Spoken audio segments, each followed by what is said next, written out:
오늘 우리 마지막 날 함께 나눌 말씀은 다니엘서 6장입니다.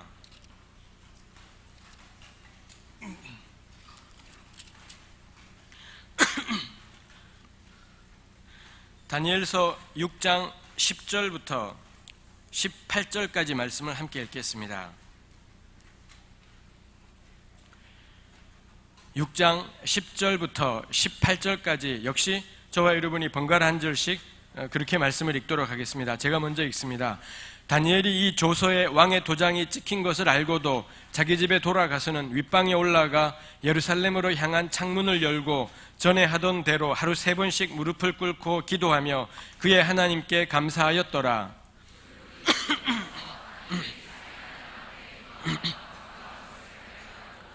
이에 그들이 나아가서 왕의 금령에 관하여 왕께 아뢰되 왕이여, 왕이 이미 금령에 왕의 도장을 찍어서 이제부터 30일 동안에는 누구든지 왕 외의 어떤 신에게나 사람에게 구하면 사자굴에 던져넣기로 하지 아니하였나이까 하니 왕이 대답하여 이르되 이 일이 확실하니 메대와 바사에 고치지 못하는 규례니라 하는지라.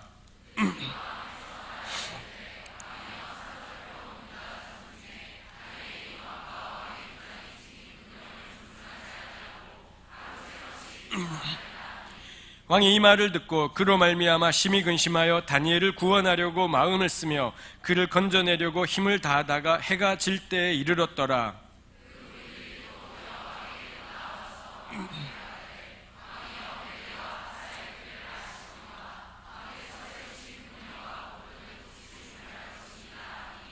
이에 왕이 명령하며 다니엘을 끌어다가 사자굴에 던져넣는지라. 왕이 다니엘에게 이르되 내가 항상 섬기는 너의 하나님이 너를 구원하시리라 하니라.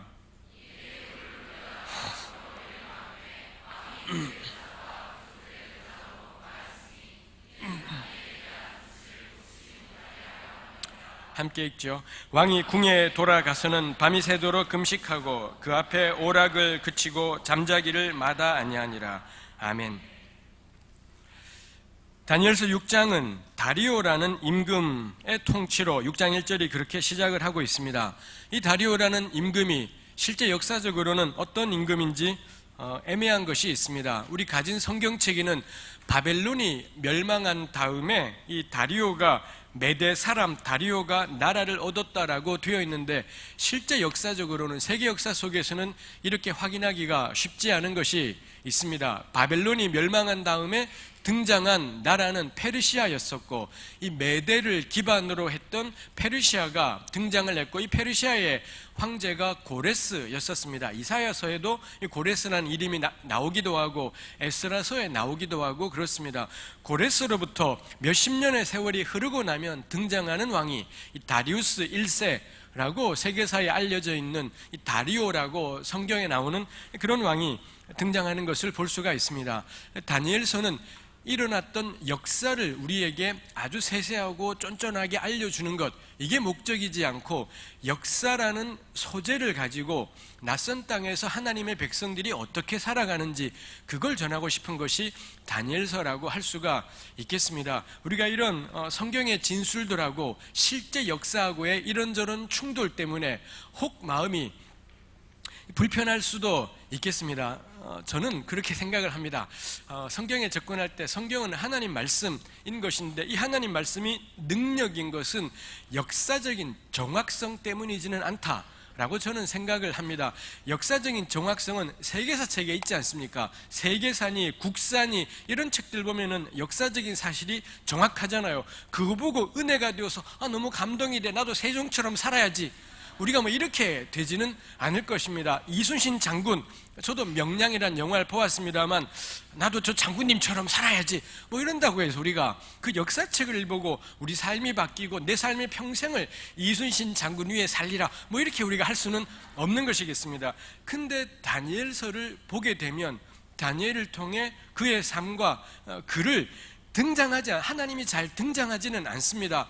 이 하나님이 친히 말씀하시거나 하나님이 친히 역사하시거나 이런 장면들이 다니엘서는 6장까지는 안 나오지 않습니까? 그러니 하나님은 자꾸 흐릿하게만 보이는 것이 다니엘서인 겁니다. 근데 우리가 다니엘서를 읽으면 하나님을 신뢰하게 돼요. 하나님을 신뢰하게 되고 낯선 땅에서 하나님 잘 보이지 않지만 눈앞에 보이는 것이 아니라 높이 솟은 나무니 금으로 된 신상이니 눈에 보이잖아요. 눈에 보이는 느부갓네살, 눈에 보이는 다리오이지만 다니엘과 세 친구에게는 보이는 것이 없어요. 우리 하나님은 늘 무대 뒤편에 계시고 배경 뒤에 아주 흐릿하게 계시고 어디 가면 볼 수 있느냐? 풀무불 속에 들어갔더니 거기에 네 번째 존재가 있더라. 우리 다루지 않았지만 3장에 그런 말씀이 있지 않습니까? 하나님은 어디에 계십니까? 풀무불 속에 계신 겁니다. 풀무불 바깥에 현실을 살아갈 때에는 하나님이 보이지가 않아요. 어디 계신지 안 보이는데 풀무불 속에 들어가면 거기에 계신 것을 볼 수 있어요. 이 느부갓네살 왕이 새 친구야 나오너라 했더니 새 친구가 풀무불에서 나오지 않습니까?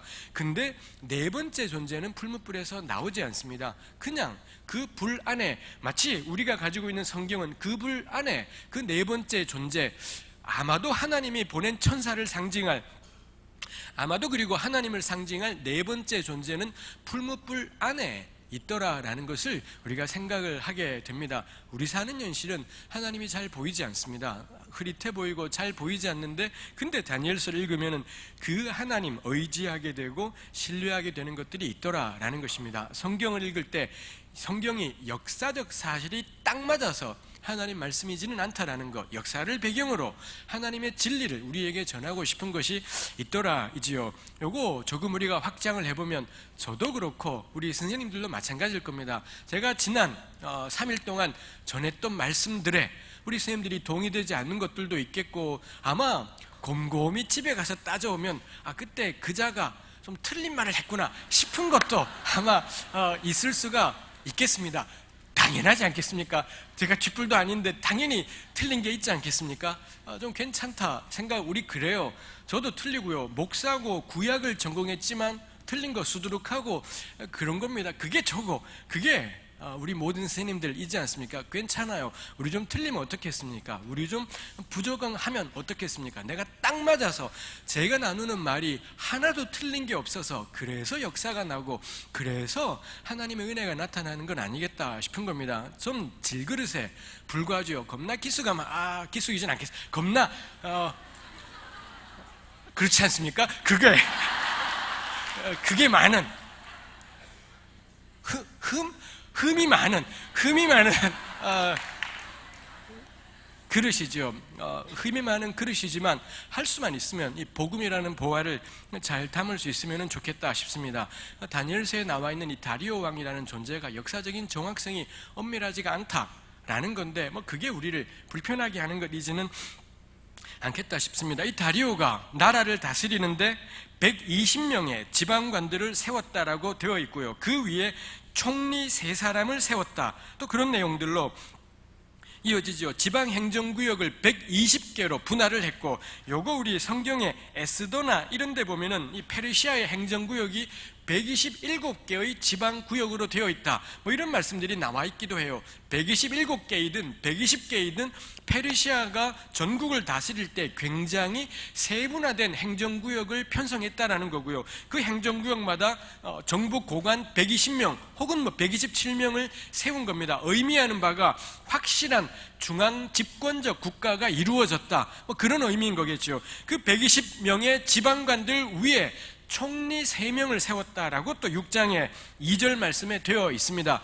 페르시아가 바벨론하고는 또 달라진 겁니다. 강력한 중앙 집권적인 국가, 왕이 모든 행정관리들을 다 파견하고 그 위를 3명을 또 세움을 통해서 이 페르시아 전역을 완전히 왕이 장악하고 다스리고 있구나, 이런 것을 우리가 생각하게 되지요. 3명의 총리들을 세웠다라고 했습니다. 이 3명의 총리, 왜 3명일까요? 알 길이 없습니다만 견제가 있는 거겠죠. 한 사람에게 집중되지 않도록 요 3명의 총리가 서로 견제하도록, 이런 체제들의 좋은 것이 뭐겠습니까? 오직 왕만이 최고인 겁니다. 왕 있고 총리 있고 120명 이런 것이 아니라 120명, 3명 왕, 이렇게 되다 보니 요 3명 사이에 견제들이 일어나게 되고 당연히 모든 권력이 왕에게로 집중되게 만드는 그런 틀이 이런 1, 3, 120으로 이어지는 행정구역이지 않았을까 싶은 것입니다. 전 다니엘서 6장의 첫머리가 우리에게 보여주는 것이 강력한 국가, 왕의 권한이 모든 것을 장악하고 있는 국가, 이걸 보여주는 것이 6장 1, 2절 말씀이 이야기하는 바라고 생각합니다. 다니엘이 등장하지요. 다니엘이 그 3명의 총리 가운데 한 사람으로 세워졌다라고 그렇게 되어 있습니다. 모르겠습니다. 이 다리오 왕이 정말 그 페르시아의 다리우스 1세라면 이 왕이 나라를 다스렸던 때가 주전 522년부터 486년까지 한 40년가량을 다스린 겁니다. 다니엘이 잡혀왔던 때가 언제냐? 주전 603년경에 잡혀왔습니다. 603년에 잡혀와서 522년이니 거의 80년 가까이 지금 다니엘이 존재했던 셈인 거죠. 다니엘의 나이가 거의 7, 80. 우리 근데 6장 읽으면은 7, 80 할아버지의 느낌이 들지 않습니다. 겁나 짱짱하고 쌩쌩한 청년.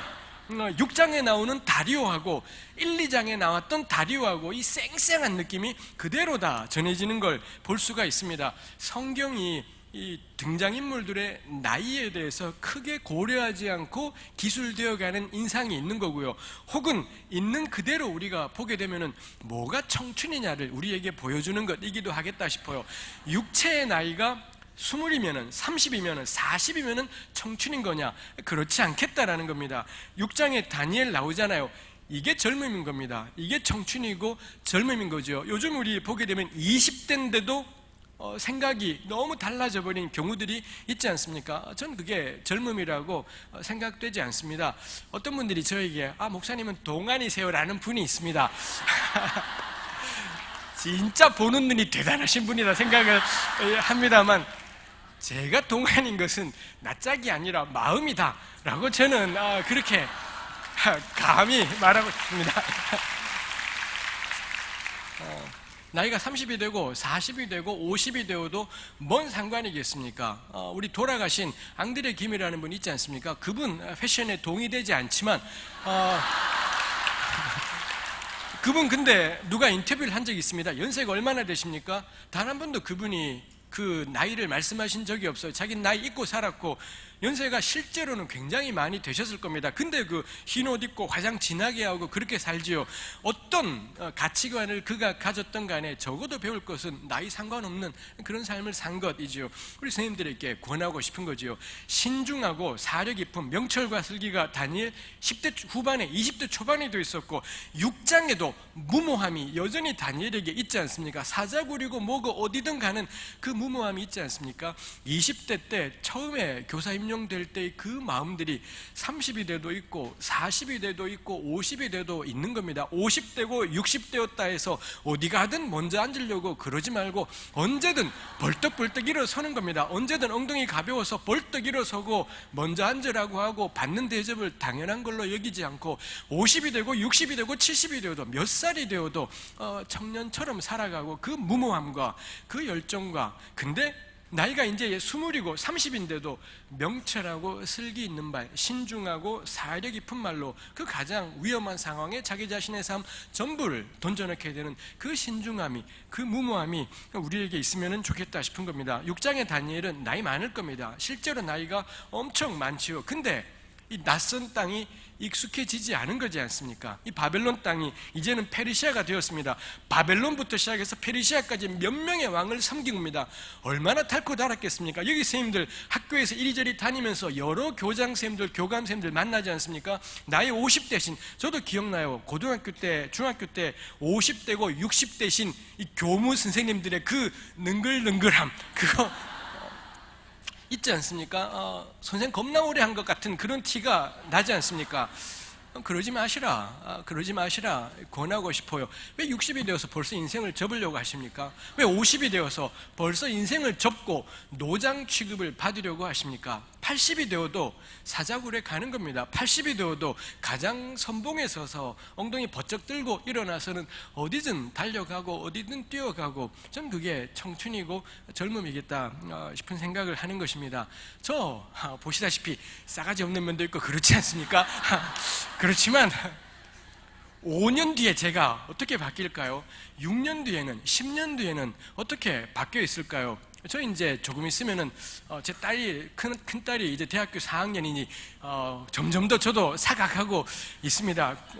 60이 되어서 50이 되고 60이 되어서 나도 20대 땐 그랬다, 그 징글징글한 소리 전 안 하고 살면 좋겠다 싶어요. 30대 이 젊은 쌤들 보고 나도 네 나이 땐 그랬다, 네 내 나이 돼봐라, 이런 소리 안 하고 우리가 살면은 좋겠다 싶은 것입니다.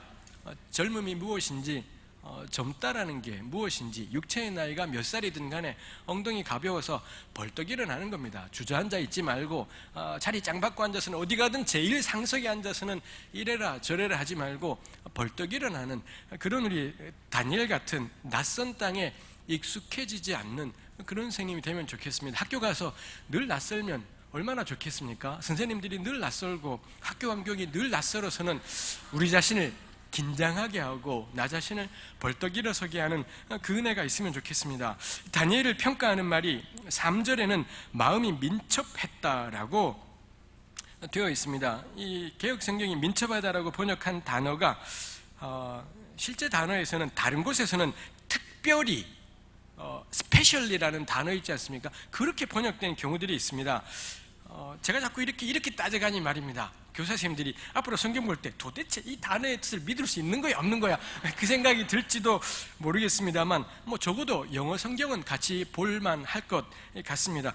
특별하다, 이런 식의 형용사로 쓰인 경우들이 또 다니엘서에서도 딴 곳에 쓰인 걸 볼 수 있어요. 마음의 민첩함 그러면 뭔가 겁나 빠르고 재빠르고 신속하고 이런 느낌이 있지만, 실제로 이 단어가 가진 것은 남다름, 특별하다라는 말을 순우리말로 하면 남다름이지 않겠습니까? 다니엘은 그 마음이 남달랐다 정도가 이 마음의 민첩함의 의미였겠다 싶은 거죠. 그 다음에 이 3절에 총리들과 고관들 위에 뛰어나다라고 되어 있습니다. 이 뛰어나다라는 단어 역시 어근이 무슨 뜻이냐, 인도하다, 이끌다, 이런 뜻을 가진 동사를 이렇게 만든 것이다라는 겁니다. 전 그 점에서 이 마음이 민첩하다라는 건 다니엘의 남다른 마음가짐이겠다 싶고요. 총리들과 고관들 위에 뛰어나다라는 것은 그의 리더십에 대해서, 지도력에 대해서 이야기하는 거다라고 생각해 볼 수 있겠다 싶습니다. 이 두 가지 따져보자는 거지요. 다니엘이 마음가짐이 남달랐대요. 나오지 않습니다. 6장에 우리 기도하는 다니엘이 나오지만 5장까지 나왔던 다니엘을 생각해 볼 만하겠지요. 다니엘의 남다름은 뭐겠습니까? 낯선 땅에 끌려갔지만 삶 접지 않았지요. 인생 이렇게 이제 풀려가는 것보다 하면서 그 포도주 먹고 그 음식 먹고 그렇게 바벨론의 관리로 살아가는 것이 아니라, 우리 말씀에서 본 것처럼 밥상 걷어차버리지 않습니까? 밥상 걷어차고 공부 열심히 했고, 그 다음에 왕의 앞이라고 해서 굴하지 않고 왕이시여 교만을 버리십시오 라는 표현을, 공의를 행하시라고, 가난한 자 긍휼히 여기시라고, 뒤집으면 위에 쳐다보지 말고 밑으로 보고 사시라고 이렇게 다니엘이 했더라라는 겁니다. 이게 제가 다 정리는 하진 않겠습니다. 이게 다니엘의 남다름이지요. 남다른 머리이지 않습니다. 남다른 성격 이런 것이지 않습니다. 그의 삶이 다르게 살아요. 낯선 땅에 살지만 하나도 포기하지 않고 하나도 접지 않고 하나님의 사람으로 자기 할 일 하면서 살아가더라, 이겠지요. 지도력, 다니엘의 리더십은 어떠했었습니까? 어제 잠깐 말씀을 나누었습니다만, 다니엘이 진작부터 이 바벨론 지혜자들의 우두머리가 되었다라는 말씀이 있습니다. 근데 제가 나누었던 것처럼 이 바벨론 지혜자들을 전부 다 불러들여라, 당연히 어떻게 됩니까? 우리나라도 무슨 문제가 있다, 그 부서의 장관이 대통령에게 제일 먼저 오지 않습니까? 어디든 간에 그 조직의 리더가 전부를 이끌고 왕 앞에 나오는 것이 정상인데, 다니엘서에서는 단 한 번도 다니엘이 먼저 나오는 적이 없어요. 2장에서야 견습생이니 그렇다 쳐도 3장, 4장, 5장, 3장은 새 친구지만 4장과 5장에서 다니엘이 먼저 나오지 않고 늘 다 등장했는데 아무 길이 없고, 그 다음에 수소문에서 다니엘이 등장하더라라는 점에서 형식적으로는 다니엘이 리더의 자리에 세워졌을지 모르겠는데, 그 아래 갈대아 술사들에게 전혀 리더 대접을 받지 못했다라는 것, 그 정도는 저는 말할 수 있겠다 싶은 것입니다. 제가 말하고 싶은 것, 리더십이라는 게 조직을 장악하고 잘 끌어가고 그런 형식으로 드러나지는 않는 것 같다 이지요. 끊임없이 다니엘에 대해서 모함하고 참소하고 그런 사람들이 있는 걸 볼 때 다니엘은 장악하지 못한 겁니다. 느부갓네살은 높이 솟은 나무가 있고 이 나무 아래 모든 새와 들짐승으로 상징되는 세상 전부를 자기 나무 아래 장악해서 지내는 것, 이게 느부갓네살의 꿈이지 않습니까? 근데 하나님이 그 나무 쪼개버리고 다 도망가게 해버리는 그런 것 있었지 않습니까? 다니엘은 장악하지 못하는 겁니다. 글쎄요, 장악하지 않는 거라고도 우리가 이야기해야 될지도 모르겠습니다. 저는 오늘날에 우리에게 필요한 리더십은 이런 거다라고 굳게 믿습니다. 카리스마적인 리더십, 이제 그만 됐다 싶은 겁니다. 우리 초기에는 한국교회도 그랬죠. 카리스마적인 리더십을 가진 사람이 있었습니다. 대단한 퍼스널리티를 가지고 전체를 장악하는 사람이 있죠. 그런 분들이 있어서 처음이 시작되고 그 다음 걸음이 한결 나아지는 것이 있겠습니다. 그 다음은 어떻게 되겠습니까? 어중이 떠중이의 시대인 거죠. 어중이 떠중이 지질이 궁상, 이런 사람들이 모여서는 이 카리스마적인 리더십이 아니라 나도 내 목 감당하고 너도 너목 감당하고 함께 모여서 걸어가는 것이 필요하겠다 싶은 것입니다. 적어도 다니엘은 카리스마적인, 누구보다도 하나님의 카리스마, 은혜가 넘치는 사람이지만 장악해서 이끌어가는 사람이지 않았다이지요. 4절에 보니 이 다른 사람들이 다니엘의 흠을 찾느라고 애쓰지 않습니까? 아무 허물도 찾지 못하였고 그랬다라고 되어 있습니다. 4절 끝에는 아무 그릇됨도 없고 아무 허물도 없다라고 되어 있어요. 그릇됨이라는 것이 소홀함 혹은 태만함, 이런 걸 가리키는 의미인 거고요. 허물은 부패라고 할 수가 있겠습니다. 태만과 부패, 요거 우리 굉장히 익숙한 단어, 우리가 직무 수행함에 있어서 굉장히 익숙한 단어이지 않습니까? 태만함과 부패, 요게 딱 있는 건데, 이 동료들이 아무리 다니엘이 행하는 일을 살펴보아도 태만함과 부패를 다니엘에게서 찾아볼 수가 없더라. 그리고 이 전체를 표현하는 말이 4절에 이는 그가 충성되었다라고 그렇게 표현합니다. 충성되다라는 거, 우리 히브리 말에 아멘이라는 단어가 있지 않습니까? 우리 교회에서도 늘 많이 쓰이는 아멘이라는 것이 요 동사에서, 요 충성되다하고 같은 동사에서 나온 여러 파생된 형태들입니다. 이 아멘이라는 요 단어의 동사형, 아만이라고 할 수 있겠습니다만, 그게 의미하는 게 한결같다, 참되다, 변함이 없다, 숨김이 없다, 이런 식의 의미 영역들을 가지고 있습니다. 한결같다라는 거죠. 여기에 있을 때나 저기에 있을 때나 동일하다라는 겁니다. 이 사람을 대할 때나 저 사람을 대할 때나 같은 자세로 대하는 것이 있더라는 거죠. 그게 다니엘의 특징이었다. 그가 이렇게 한결같은 사람이었으니 이 그릇됨, 태만이 없었고 허물, 부패가 없는 모습이었다. 저는 이게 다니엘의 남다름이기도 하고 다니엘의 리더십의 근거라고도 우리가 생각해 볼 수가 있겠다 싶은 것입니다. 우리 역시, 저도 마찬가지인 거고 당연히 우리 모든 그리스도인들에게 필요한 것이 이런 남다름과 이런 이 리더십이 참 우리에게 필요한 것이겠다 생각을 하게 됩니다. 그래서 다니엘은 이방 땅의 관리로 살아가든 하나님의 백성으로 살아가든 그가 하는 일에 있어서 태만하지 않았고 한결같은 자세로 부패하지 않은 채 대하였더라. 우리 그렇게 생각할 수 있지요. 이건 사실 이런 충성됨이나 이런 것들은 하나님의 일을 하는데 참 필요한 자세라고도 할 수 있겠습니다. 제가 생각하기로는, 제가 믿기로는 다니엘이 이렇게 살아갔던 것은 그의 당연히 믿음 때문에 이렇게 삶을 살아갔으리라라고 생각할 수가 있겠습니다. 다니엘을 보면서 생각하게 되는 것, 이 모든 일은, 우리 학문에 대해서 줄기차게 나누었습니다만 학문도 마찬가지인 거고 모든 일이 하나님의 일이구나 라고 저는 생각을 하게 돼요. 우리가 입을 열어서 예수 그리스도를 증거하고 우리를 향한, 인류를 향한 하나님의 사랑을 증거하는 것이 하나님의 일일 뿐이 아니라 우리가 학교에서 맡게 되는 어느 과목을 맡고 어떤 행정적인 일을 하게 되든 전 그 일이 하나님의 일이다라는 것을 우리가 굳게 믿는 것이 참 중요하겠다 싶습니다. 제가 지금 사역하는 곳은 이 경기도에 있는 일산은혜교회에서 청년 2부를 파트로 사역을 하고 있습니다만, 그 전에 제가 개척교회를 3년을 사역을 했던 적이 있었습니다. 그 교회 섬길 때 그 교회 자매들 가운데 꽤 많은 자매들이 학습지 교사 하시는 분들이 많았습니다. 대한민국의 현실이지 않습니까? 재능이니 웅진 싱크빅이니 이 선생님들이었습니다. 여기 계신 선생님들은 꽤 많은 분들이 정규직이실 거고 아마 이 가운데도 비정규직인 기간제 교사 선생님들도 계시고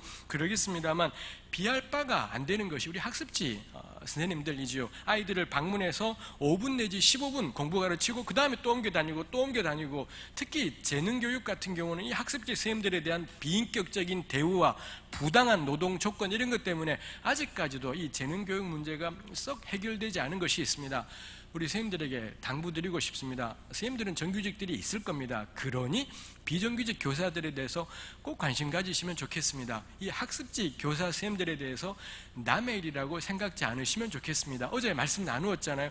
공이라는 이 구약 단어의 핵심은, 신학적인 의미는 올바른 관계인 거고요. 올바른 관계를 가장 쉬운 말로 하면 뭐냐? 저는 공감이다 생각을 해요. 난 그 일 안 당해요. 난 그 일 안 당할 거고 난 저렇게 안 될 겁니다. 근데 그 사람이 내 일처럼 다가오는 겁니다. 우는 자의 그 울음이 내 눈물로 다가오고 웃는 자의 그 기쁨이 내 기쁨으로 다가올 때, 근데 우리 인지상정이 안 그렇잖아요. 남이 잘 안 되면 은근 내가 기쁘고 남이 잘 되면 은근 겁나 재수없고 이런 것들이 우리에게 있지 않습니까? 예수 믿는 건 뭔가요? 우는 자와 함께 울고 웃는 자와 함께 웃는 것이겠다 싶은 것입니다. 전 적어도 그리스도인이라면 세월호가 마지막에 해결될 때까지 웃지 마라. 공식적으로는 이 세월호 유가족들과 마음을 같이 하는 게 저는 예수 믿는 것의 의미이겠다. 입으로 나불나불 예수님 겁났어요 고마해라 라는 거고, 함께 끝까지 세월호 유가족들하고 같이 있어보자 싶은 겁니다. 그리고 학습지 교사 선생님들, 이분들 저는 우리 정규직 선생님들이 관심을 가지시고 자기 학교에 있는 이 기간제 교사님들 있지 않습니까? 비정규직 선생님들 계실 겁니다. 그분들 살피는 겁니다. 내가 정규직이기 때문에 몰라라는 것이 아니라 그분들을 위해, 그분들의 인권과 처우와 업무 환경들을 위해서 누구보다도 애써야 될 사람들이 그리스도인들이고 정규직 선생님들이다라고 믿습니다. 제가 섬겼던 교회 그 학습지 교사 선생님들이 자기 일의 의미들을 잘 못 찾는 겁니다. 그 5분, 10분, 15분 엄마들이 이 학습지 선생님에게 원하고 요구하는 게 딱 뻔하지 않습니까? 그러니 정말 쉽지 않고 받는 사례는 너무 적고 너무 힘들었던 그런 일이었습니다. 우리 교회가 그 자매들을 보면서 늘 그런 기도를 했던 거죠. 우리 자매가 하는 일이 하나님의 일이다. 자매가 그 집 방문해서 10분 영어 가르치고 가는데 그 10분 가르치는 영어가 복음이다. 그 15분 가르치고 가는 그 수학이 하나님의 사랑인 거고 하나님의 능력인 거다 싶은 것입니다. 그 수학 가르칠 때 기도해라. 그 영어 가르칠 때 기도하는 거고, 그래서 영어 가르치고 가지만 한마디도 예수님 이야기는 못 꺼내고 가지만 우리 자매 가는 것마다 하나님 역사하실 거고 복음의 능력이 나타날 거고 당신은 하나님의 사람이다 싶은 것입니다. 학습지 교사면 무슨 상관이겠습니까? 비정규직 교사면 뭐 어떻겠습니까? 정규직 교사라고 개뿔 더 나은 것이 있겠습니까? 어디든 하나님의 사람으로 사는 겁니다. 우리 가는 곳마다, 내 전하는 과목들마다 그게 말씀인 거고 그게 진리인 거고 그걸 통해 하나님의 능력이 나타나게 되겠다 싶은 것입니다. 영어 선생님들 계시지 않습니까? 국어 선생님들도 계시지요. 수학 선생님들 계실 겁니다. 전 그거 복음이다. 좀 그렇게 붙잡아야 되겠다 싶은 것입니다. 우리 하나님의 복음하고 내가 가르치는 수학과 역사가 분리되어 있지 않고 이거 복음이다. 이거 하나님께서 주신 학문인 거고 하나님이 주신 지혜인 거고 내가 하는 그 행정적인 일들이 하나님의 일이다라는 믿음으로 감당하는 것, 그럴 때야 우리는 충성되고 그릇됨이 없고 허물이 없는 그런 삶을 살 것이겠습니다. 복음의 도구라고 생각을 하는 한은 내가 가르치는 수학 교과가 복음의 도구고 수단이라고 생각하는 한 전 그거 그리 썩 좋아 보이지는 않는다라는 굉장히 개인적인 견해를 가지고 있습니다. 그거 하나님의 일이다라고 붙잡고 가면 좋겠습니다. 우리가 나중에 죽은 다음에 내세가 있지 않습니까? 거기 가면 전도하지 않을 겁니다. 왜냐하면 전부 예수 믿으니까요. 근데 끔찍할 수는 있지만 수학도 있을 거고요, 국사도 있을 거고 과학도 있을 거고, 학문은 사라지지 않아요. 학문은 사라지지 않고 누군가는 그 세상에서도 밥을 만들어야 되지 않겠습니까? 누군가는 그 세상에서 청소해야 되지 않겠습니까? 누군가는 그 세상에서 직장 생활도 하지 않겠습니까? 일은 사라지지 않아요. 전도는 사라지게 되지만 일은 사라지지 않고, 아마도 그 일이 지금처럼 괴롭고 고통스러운 일이 아니라 기쁨과 즐거움과 행복의 그런 일들이 우리에게 있게 될 것이겠습니다. 전 다니엘이 이렇게 살 수 있었던 것은 그게 하나님 앞에 있다라는 걸 굳게 믿을 때 저는 이 삶이 정말 진실하게 마지막까지 걸어갈 수 있겠다 싶어요. 그렇지 않고 수단이고 도구에 불과했다면 얼마 갈 수 있을까요? 5년 그렇게 버티시겠습니까? 10년을, 20년을, 30년을, 이거 저는 만만치 않은 것이겠다 싶은 것이 있습니다. 다니엘에게 사람들이 아무리 흠을 찾으려고 했지만 찾을 수가 없었지요. 이 다니엘을 모함하는 사람들, 그를 싫어했던 사람들이 찾아냈던 유일한 게 뭐냐?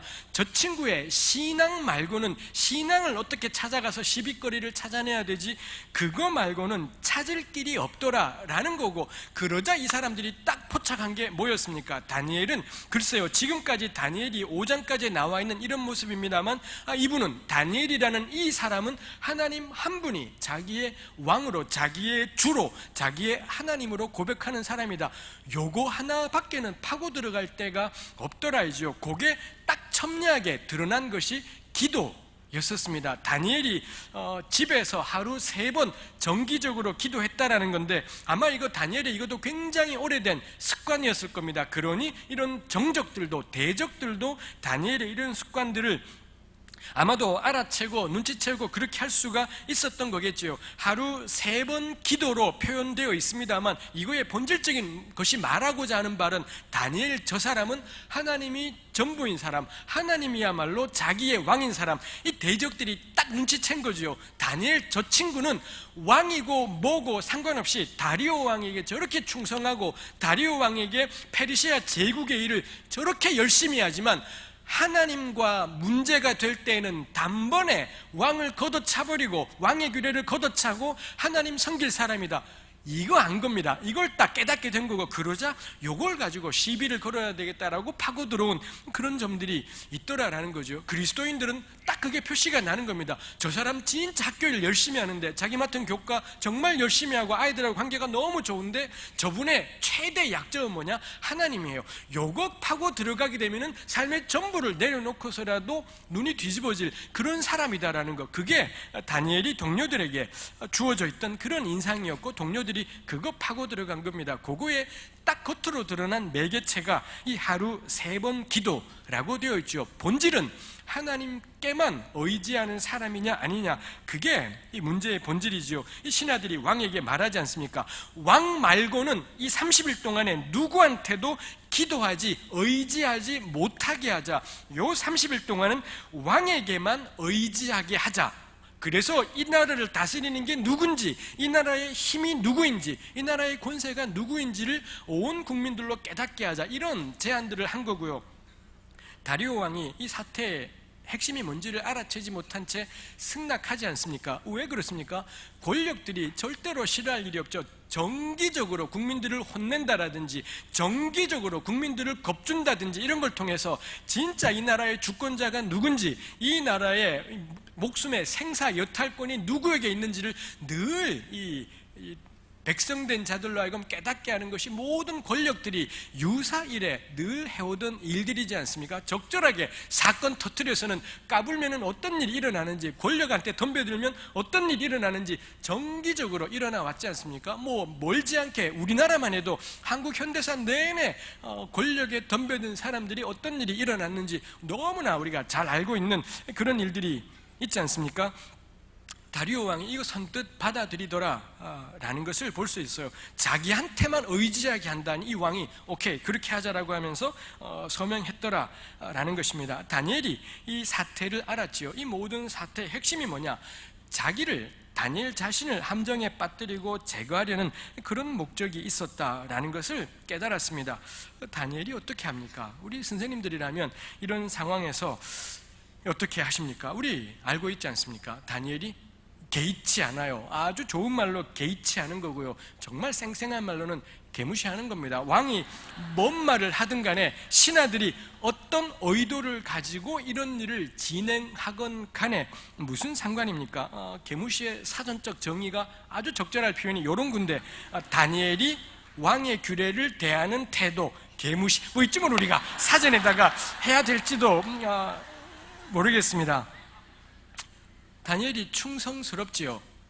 이제까지도 다니엘이 자신에게 유익이 있었기 때문에 그 하나님 섬겨왔던 것 아니었던 거고요. 이제 하나님 섬기는 것, 하나님 한 분만이 나의 참된 주이십니다. 이거 붙잡느라고 지금 다니엘은 죽게 생긴 겁니다. 사자굴에 들어가게 생긴 거지요. 그 불이익 앞에서도, 그 위협 앞에서도 다니엘이 한결같이 변치 않는 신앙으로 여전히 집에 갔고 창문 열고 3번 하나님을 향해 기도했다라고 성경에서 이 말씀을 하고 있지요. 신앙은 유익 때문에 믿지 않죠. 나에게 이익이 오기 때문에 신앙을 믿는 것이 아니라 진리이기 때문에 그 믿음을 가지는 것, 이겠다 싶은 것입니다. 생명이기 때문에, 참된 것이기 때문에 다니엘이 한결같은 자세로 살아가지요. 오늘 마지막에 나누고 싶은 것은 이 부분인 거겠습니다. 믿음은 손에 생겨요. 그렇지 않습니까? 우리 선생님들이 이미 많이 겪으셨을 겁니다. 믿는 건 득되는 것만이지는 않지 않습니까? 믿는 것 때문에 치러야 되는 대가들이 있고, 믿는 것 때문에 우리가 겪어야 되는 불이익도 있고 손해도 있겠다라는 겁니다. 왜 믿으십니까? 진리니까요. 우리말을 잘해야 될 것 같아요. 진리니까가 아니라 진리니까. 진리이기 때문에 복음을 믿는 것인 거고 붙잡는 것이겠다 싶은 것입니다. 누가 뭐래도 긴 건 기고 아닌 건 아니다. 전 그게 하나님께서 그 백성들에게 원하시는 것이다 싶은 것이겠습니다. 우리 보통 성경에 그런 말씀 있지 않습니까?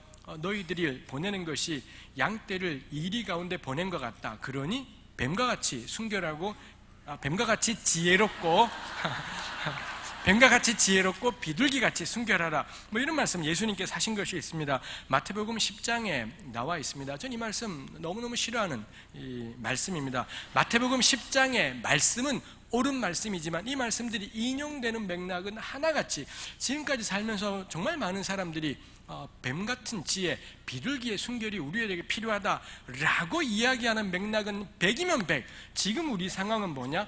뱀의 지혜가 필요한 상황이다, 그런 맥락이었던 거죠. 그거 말하시는 분들 제가 지금까지 쭉 보니 뱀 같은 지혜가 필요하대요. 제가 속으로 그냥 뱀이신데요, 이미 뱀이신데요 싶은 것입니다.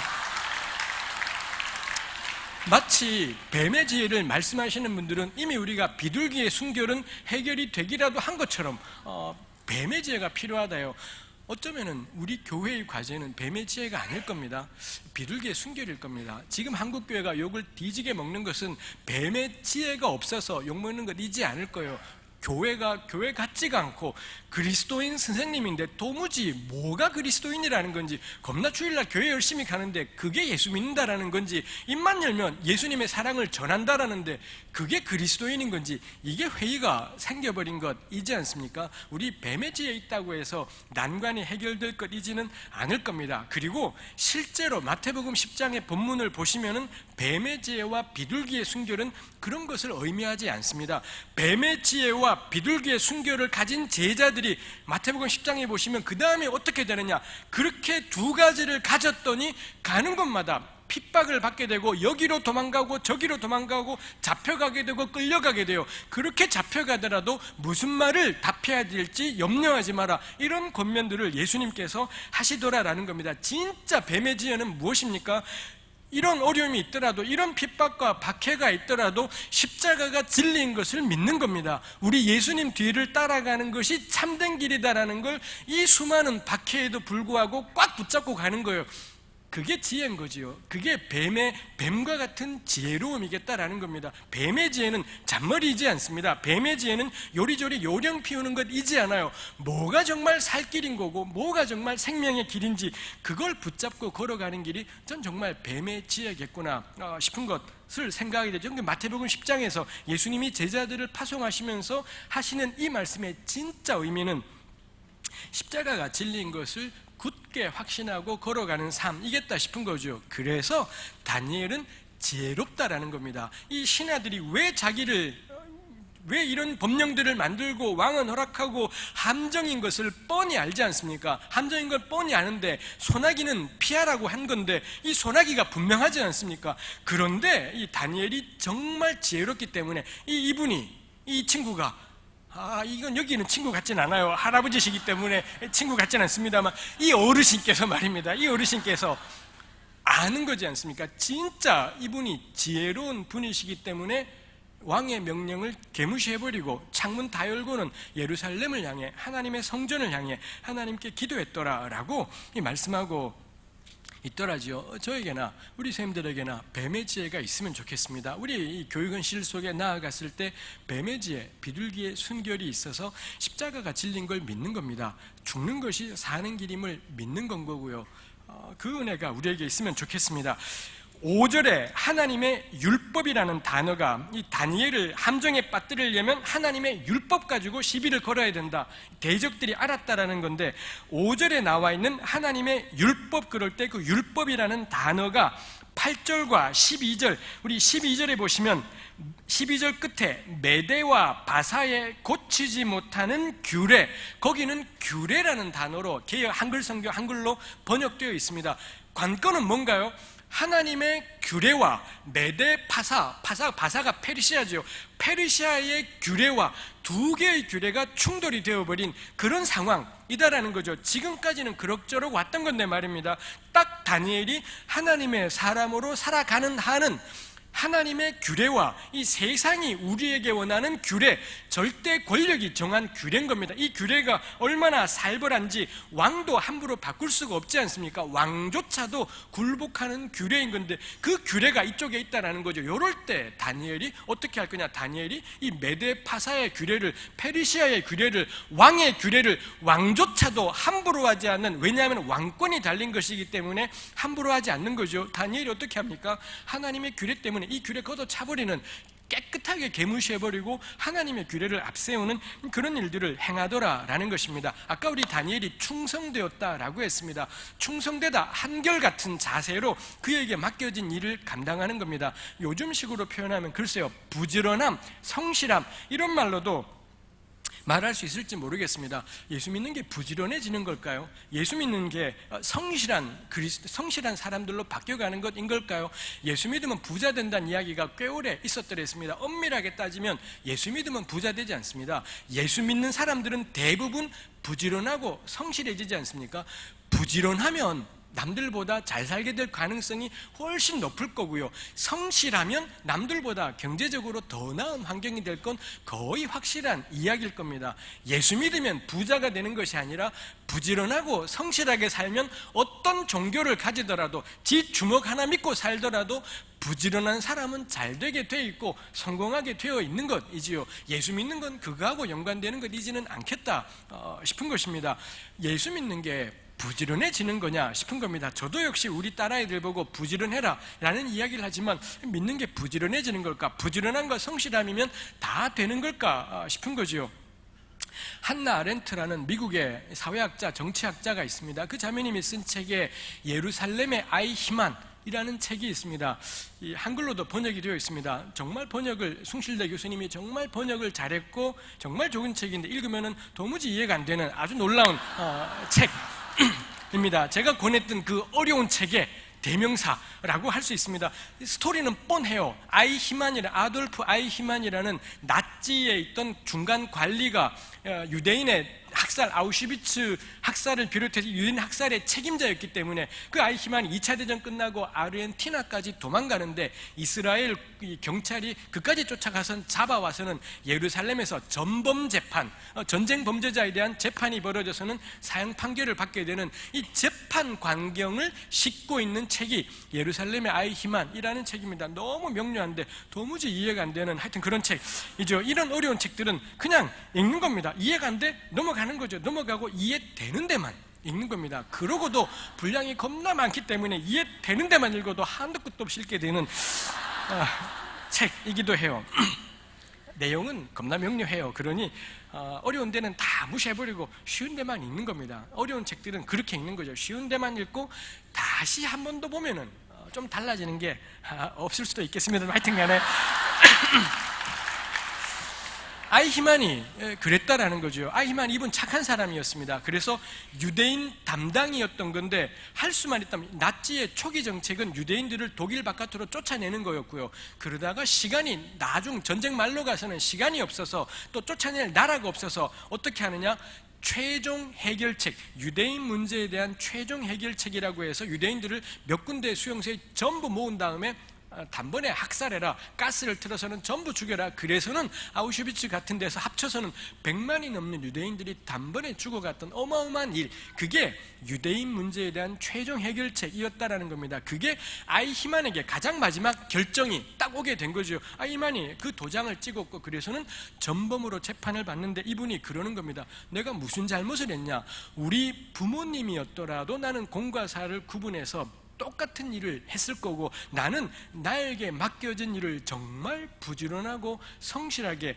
최선을 다해서 국가가 내게 명령하는 일을 감당한 거다라는 겁니다. 왜 나에게 상을 주지 않을 망정 사형을 내린다라는 건 말이 안 되는 거다, 뭐 이런 식의 이야기를 하는 거죠. 그 예루살렘의 아히만, 그 책의 부제가 뭐냐, 악의 평범성에 대한 연구, 이런 것입니다. 악의 평범성, 악인데 말입니다. 그 어마어마한 몇백만을 죽인 악인인데 너무 인간적이다라는 겁니다. 너무 평범하고 부지런하고 성실하고, 그 전에 아히만이 기회될 때마다 유대인들을 좋은 곳에 옮겨가게 하려고 이리저리 애를 쓰기도 했더라라는 거죠.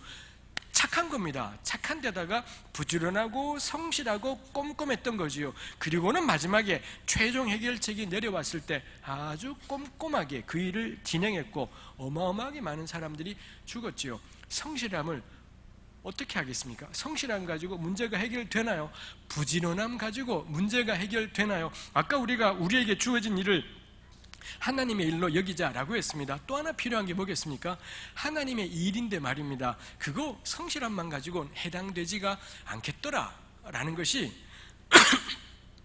있는 것이다라는 것입니다. 결국에는 이런 것들을 이기는 것이 다니엘에게는 무엇이었습니까? 왕의 명령인데도 불구하고 다니엘에게는 다른 지평이, 다른 이 관점이 있지 않습니까? 그게 뭐냐? 하나님의 규례라는 요 자리가 있더라는 거죠. 다른 모든 페르시아의 관리들은 그 자리가 없는 겁니다. 그러니 왕의 규례면 뭐든지 하는 거예요. 왕의 명령이다, 금으로 된 기둥에 절해라, 이 우스꽝스러운 짓을 그렇게 공부한 사람들이 전부 꾸벅꾸벅 절하고 있는 그런 상황인 거죠. 그 성실한 사람들이, 성실하게 애썼던 사람들이 금 기둥 앞에 다 절을 하는 이런 끔찍한 일을 하는데, 새 친구는 다른 관점이 있더라는 거죠. 다른 지평이 있고 다른 올라설 자리가 있고, 그게 하나님의 규례였던 거죠. 거기에서 보니 성실함을 이기고 부지런함을 이기고 주어진 일에 최선 다함을 이긴 채 그 규례를 걷어차버리고 거부하고 풀무불을 선택하는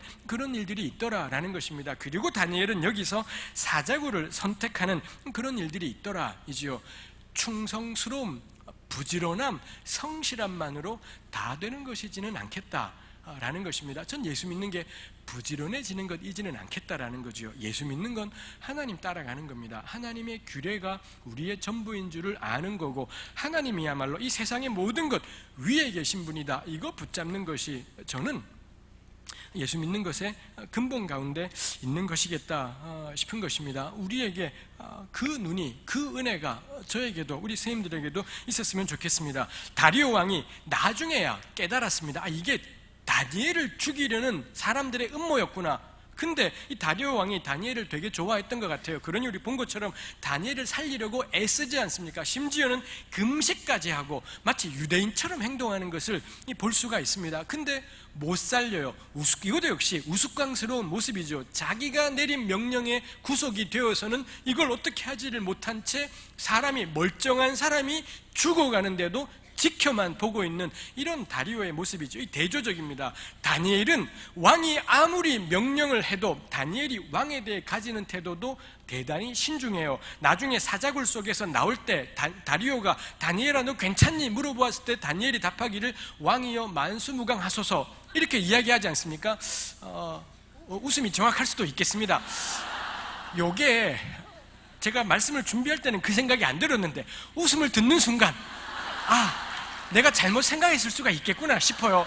그래 오래 사세요 일 수도 있겠구나 싶기도 합니다만, 하여튼 이건 제 생각이 아니라 여기 계신 몇몇 분들의 여기 분들 겁나 삐딱하신 것 같은 느낌이 있습니다. 하여튼 다니엘이 왕에 대해서 아주 신중한 태도를 가지고 있더라라는 것입니다. 근데 다니엘은 왕에 대해서 아주 신중하고 예의 바르지요. 낯선 땅을 살아갈 때 유대인들에게 너무 필요했던 게 뭐겠습니까? 권력에 대해서 함부로 각세워서 될 일이지 않지요. 그러면은 사역 자체를, 삶 자체가 불가능해지는 겁니다. 다니엘과 세 친구가 얼마나, 저는 지금 며칠째 권력에 대해서 편취하는 이야기들을 계속 이렇게 저렇게 하지만 다니엘과 세 친구는 낯선 땅에 살면서 굉장히 조심하는 모습들이 있더라는 것입니다. 그 땅에서 살아가야 되기 때문에 아주 신중한 것이 있죠. 그렇지만 이런 순간이 왔을 때 다니엘은 거침없이 왕의 규례, 요즘으로 치면 뭔가요? 법인 겁니다. 국가가 가지고 있는 법인 거죠. 대한민국으로 치면은 헌법이지 않겠습니까? 헌법으로 대표되는 이 법체계이지 않겠습니까? 다니엘이 거침없이 이 법체계를 뛰어넘어 버리고 불복종하는 이런 일들을 거행하더라는 거고요. 한편에는 다리오가 있잖아요. 어마어마한 권력을 가진 왕이지만 이 왕은 이 자기가 내린 명령이라는 게 얼마나 부당했고 실제로는 부당하게 사람을 죽게 만드는 말도 안 되는 법이다라는 걸 알고 있지만 다리오는 어떻게 하나요? 끙끙대고 괴로워하고 너무 마음 아파하고 너무 슬퍼요. 바꾸지는 못해요. 바꾸지는 못하고 고치지는 못한 채 끙끙대며 자기 말에 자기 스스로를 얽어매는 그런 모습이 있더라라는 것입니다. 전 요거 대조적이겠다 싶은 생각들을 하게 되는 것입니다. 말씀을 맺으려고 갑자기 말씀을 맺으려고 생각을 합니다. 우리 교사 선생님들은 어떻습니까? 우리 성실함으로 저는 다 되는 것이지는 않구나 싶은 것입니다. 우리에게 늘 하나님의 은혜를 주셨으면 원하는 것이 우리의 성실함이 악의 도구가 될 수 있지 않겠습니까?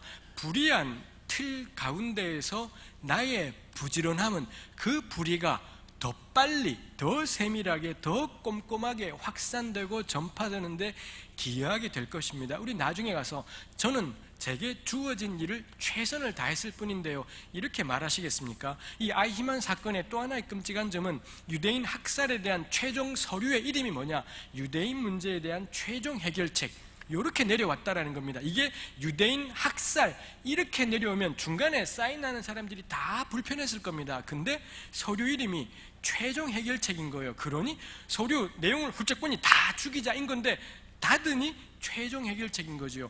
양심을 가볍게 해요. 양심을 가책을 가볍게 만들면서 오케이, 나는 최종 해결책에 동의해. 너 최종 해결책 사인했니? 당신은 최종 해결책 문서 봤어요? 전 사인했어요.